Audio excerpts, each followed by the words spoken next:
from director James Cameron, who somehow pried himself away from exploring shipwrecks long enough to make the sequel to a movie that comes a decade too late to mean anything to anyone, and gave the movie industry an excuse to charge us all an extra $5 to wear goofy-looking glasses that will end up giving you a headache. Avatar 2: Way of the Water.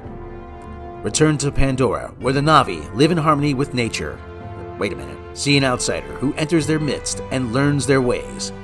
Hold on.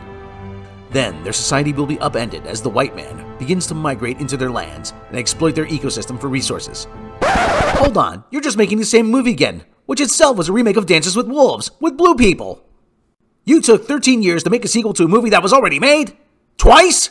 I mean, at least change it up a little bit. Starring CGI, more CGI, and more CGI. Really? I might as well be playing a video game at this point. At least I can interact with that. Don't miss Dances with Smurfs, Under the Sea.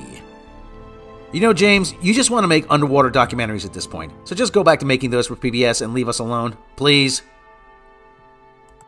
The following video is brought to you through the generous support of viewers like you. If you like this content, then please consider subscribing, liking, and sharing this video. And for those who are in the position to donate, this channel thanks you. And so does this orange cat.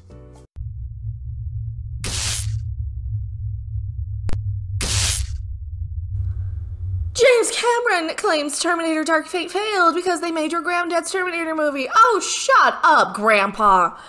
I am Mecha. James Cameron, you make bad movies. You make bad, long, boring movies for people who can't just sit there and listen to them in the background while they do actual important things with their day, like vacuum or mop the floor or whatever.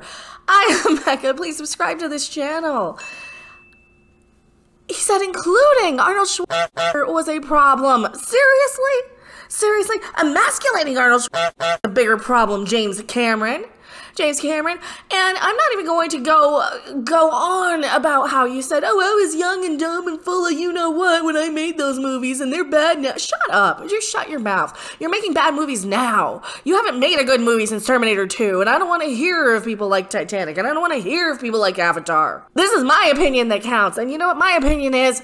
Terminator Dark Fate failed because you decided to bring in a bunch of people who had nothing to do with Terminator. You decided to bring in a bunch of crap that had no connection to anything. You erased everything that happened in the first movies. You erased Linda Hamilton's complete story arc of being this badass mom who protects her kid, and you guys let them shoot John Connor in the first 2 seconds of the movie. That was your problem. That was your problem. It wasn't Arnold being in it. He was in there and he wasn't allowed to do anything. He was sitting there in a sexless marriage with a woman who just wanted him to clean the drapes. She appreciated that they could change diapers efficiently and without any complaints. That was the problem, James crapping Cameron. So don't you tell me that Arnold being in it was a problem. Terminator and Terminator 2 Judgment Day director revealed that Dark Fate originally wanted to make the film without Dark He wanted to make it without and now I can't say that because we gotta bleep it every time. I gotta say Arnold.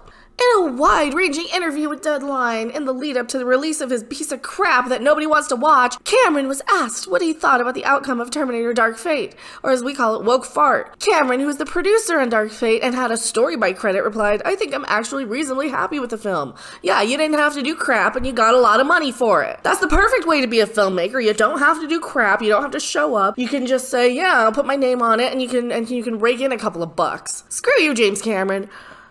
Tim and I had our battles, that we've both spoken about that, and the crazy thing is, we're still pals, which is still weird. Tim, the director of Terminator, woke fart.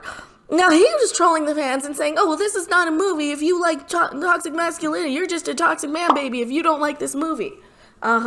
Sure. He was trashing the viewers. I liked him before the movie, and I didn't like him very much during the movie, and I like him a lot now, and I think he feels the same way. We're both crazy sci-fi geeks, and we like a lot of the same things. And I love his show, Love, Death, and Robots, but yeah, we butted heads, he elaborated. Maybe that's because your movie was dumb. Cameron then revealed what he believes was one of the major problems with the film. I think the problem, and I'm going to wear this one, is that I refused to do it without Arnold. Tim didn't want Arnold, and I said, look, I don't want that. So, no, Arnold being in the movie was not the problem. You insisting that he was in the movie. Tim was the problem. This Tim guy, the director of the freaking movie. Tim what? What's his last name? Miller. Tim Miller, that's his last name. I can never remember. Can never remember that one. Look, Arnold and I have been friends for 40 years, and I could hear it, and it would go like this. Jim, I can't believe you're making a Terminator movie without me. It just didn't mean that much to me to do it, but I said, if you guys could see your way clear to bringing Arnold back, then, you know, I'd be happy to be involved. I'll be back. So that was his only contingency of being involved, like just to make some money off the back end. You would have made more money had you, I don't know, overseen the script maybe, but then again, your movies are terrible. Your movies are terrible. You're so checked off on being a little underwater Jacques Cousteau explorer boy that you can't even be bothered to make a good movie. Like, that's what he's obsessed with. Just make underwater documentaries. Just make underwater documentaries and leave the rest of us alone. You don't need these big blockbuster Hollywood soul-sucking, wallet-draining movies. He continued, and then Tim wanted Linda. I think what happened is, I think the movie could have survived having Linda in it, and I think it could have survived having Arnold in it, but when you put Linda and Arnold, then, you know, she's 60-something, he's 70-something, all of a sudden it wasn't your Terminator movie. It wasn't even your dad's Terminator movie, it was your granddad's Terminator movie, and we didn't see that. That is not the problem. The problem was a lot of this new cast was really, really redundant, irrelevant, and it felt like a remake. It felt like, are we bringing back the classic legacy characters just to kill them off, just so you can continue it with new people? And that has been the problem with every one of these Terminator sequels. Since Cameron then stated, we loved it, we thought it was cool. And I'm talking about the sequels past 2, because 2 was like the quintessential one. We loved it, we thought it was cool, we thought we were making this sort of direct sequel to a movie that came out in '91, and young movie audiences weren't born. They wouldn't have even been born for another 10 years. It was just our own myopia. And we got a little high on our own supply, and I think that's the lesson he inserted. You're sniffing your own farts, and you wanted your cake and eat it too. You wanted to appeal to the younger demographic of movie-going audiences. And you wanted to guilt and grift the old people into seeing it. Why would we see it? Oh, John Connor's in it. You're just gonna blow him away in the first 5 freaking minutes of the movie. That was the biggest problem. It wasn't Linda Hamilton, it wasn't Arnold Schwarzenegger, it was the fact that you had to insult us by killing off John Connor, and you reduced Linda Hamilton's strong whammon female character to being an inept, ill-equipped mother. Between that and the marketing being all a bunch of whammon and the LGBT 1000 meme going around, for the clearly diversity for diversity's sake,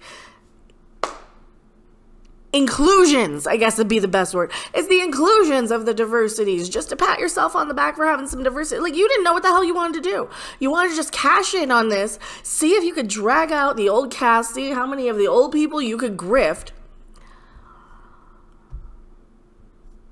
And that's really all it boils down to. I'm kind of tired of this article. I am Mecha, and I'll see you guys later. Bye. Thanks for watching. If you liked it, make sure to hit that like button. And if you want to see more, don't forget to subscribe. See you in the next video. Bye!